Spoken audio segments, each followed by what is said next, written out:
The word jihad is mentioned in the Quran about 41 times. The words mercy, peace and compassion are mentioned about 355 times. Yes, come in. Come on in, Riaz. Sit down, please.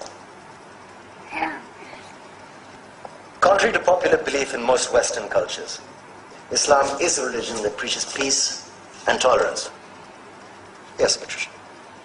If Islam truly is a religion that preaches peace, then how come the world's most troubled spots, the West Bank, Afghanistan, Pakistan, Iraq, they're all plagued with Islamic terrorism? Well, that depends on your definition of terrorism.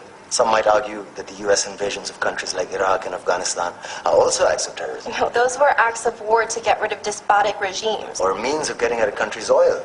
Conspiracy theories. Well, May I? Yes, please. Go ahead, Riaz. Mr. Khan is right. I mean, if we're talking about terrorists, the world's biggest terrorists are the white superpowers. Come on now. No, really, stop and think about it. Explain 9/11. Okay. Do you know how many people died in the Twin Towers strike?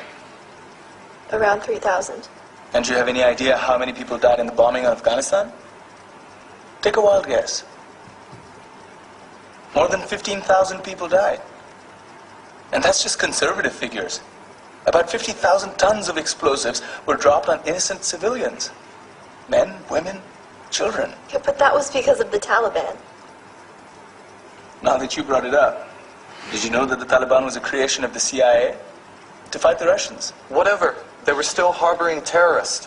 Yeah, right. Terrorists that were never found. Just like the weapons of mass destruction that were never found in Iraq. Do you want to get into the death toll in Iraq? 500,000 civilians and counting. And what do Britain and America say when they don't find these weapons? It's simple. They just say sorry. And still refuse to relinquish control of these countries. What are you trying to say? What I'm trying to say is that just because you're American, wear a fancy suit, and call yourself the president, doesn't make you any less of a terrorist. I'm saying that if you don't stop meddling in other people's countries, you will face a backlash. If Muslims like you feel that way, then why don't you get out of our country? We will. As soon as you promise to leave ours.